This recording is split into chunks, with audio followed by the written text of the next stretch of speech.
I moved back to Marion's Hollow thinking I could outrun the ghosts of my past. I was wrong. After 15 years working homicide in Chicago, I'd had enough. Enough blood, enough late nights, enough bodies stacked like file folders in the cold steel drawers of the morgue. I told myself I was just tired, told my ex-wife I was seeking peace. But the truth is, I wanted to forget what I did, or what I didn't do. Marion's Hollow is the kind of town people forget exists. A population of 1,300, one stoplight, and more rumors than residents. It's where I grew up, where I buried my parents, where the woods always felt deeper than they should and everyone smiles just a second too long. They welcomed me back, like I was their prodigal son. Sheriff Dale Fisher retired the week I arrived, practically handed me the badge at the diner over burnt coffee and a ham sandwich. "Just keep the kids from drinking in the woods," he said. "The place polices itself." That was true for a while. Until the night they pulled her from the creek. Her name was Elise Cooper, 17, high school senior, found face down in Blackwater Creek, her body bloated, her skin cold as the stones under her. No signs of sexual assault, no defensive wounds. Cause of death, drowning. But she had no water in her lungs. There were scratches on her forearms, old bruises on her ribs, faded scars that suggested years of quiet suffering. Her parents, good God-fearing folk, said she was happy, but her phone told a different story. Hundreds of deleted messages, recovered photos showing a girl far from happy, emaciated, bruised, eyes hollow. The school counselor said Elise had been asking about emancipation, said she'd been worried someone was watching her. That's when I heard the first whisper, just like Sarah. Sarah Middleton, my first real case. I was 17. She was my girlfriend. Vanished in 1996 after prom. Everyone said she ran away. But I remember the blood on the steering wheel of her dad's truck. I remember the pendant she always wore, found near the riverbank, buried under a foot of leaves. And I remember what Sheriff Fisher told me back then. Drop it, don't stir what's settled. I didn't drop it, but I didn't push either. Now, 29 years later, another girl's body in another body of water. And those same whispers. I reopened Sarah's file under the radar, unofficially, quietly. What I found made my skin crawl.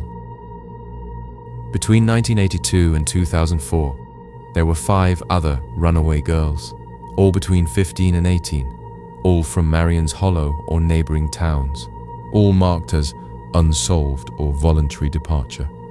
2 were found dead. 3 were never found at all. In each case, the sheriff at the time was Dale Fisher. When I visited Fisher, now living out his golden years on a farmhouse just outside of town, he acted surprised, tired. But when I brought up Sarah and Elise and the others, his hands trembled. "You think this town's clean?" he said. "You think I didn't try? Who are you protecting?" He looked past me, eyes unfocused. "There are men in this place, men who've been here longer than God. You pull that thread, Jacob, it won't stop unraveling." I asked him who. He said nothing. 3 days later, he shot himself in the head with his old service revolver. The mayor called it a tragedy. The paper called it an unexpected loss. I called it a cover-up. I dug deeper. I talked to the sister of one of the missing girls, Danielle Prescott. She told me about a place in the woods, Grave Dust Hollow, the kids called it, rumored to be where bad men took girls who misbehaved. A teenage ghost story, they said. Except Danielle remembered seeing her sister go there the night she vanished, with 3 men in church clothes. The town records held no mention of Grave Dust Hollow, but old maps from the 1950s showed it, marked as Preserve, Private. Private, owned by the Hollow Preservation Society, a group founded by some of the town's most prominent families. The current board included the mayor, the school principal, and the local pastor. all men, all untouchable. I went to Gravedust Hollow alone. It was colder there, unnaturally quiet.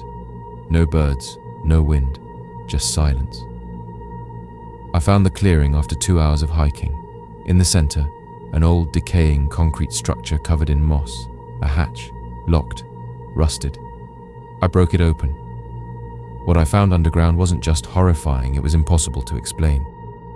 A basement with concrete walls and rusted chains bolted into them, stained mattresses, faded Polaroids nailed to corkboards, dozens of girls, including Elise, including Sarah. Some of them crying, some smiling unnaturally as if forced to pose. All dated, some as recent as last year. I took photos. I called the state police. Then I drove straight to the mayor's house. He was waiting for me. "How deep do you want to go, Jacob?" he asked. "You knew." He nodded. "We all knew. We inherited it." I raised my gun. They were kids. So were we when it started. I don't remember pulling the trigger. I remember the sound. I remember the blood. And then I remember the needle. From behind, into my neck. I woke up in my own home, 2 days later. My phone was gone, my laptop wiped. No photos, no proof. The police report about the underground chamber, unfounded. The state trooper I spoke with, transferred. The newspaper ran a story about Elise, troubled teen takes her own life. Case closed. I tried to fight it, I screamed. I went to the press, no one listened. Then came the letter, no return address. Inside, a single Polaroid. It was Sarah. But not from the past. She was older, alive, crying. And beside her was me, standing behind her, smiling. I don't know what they did to me. I don't know what I've forgotten, or what I've become. All I know is this town is wrong. It's rotting from the inside, and I can feel it in me now. I can feel it changing me.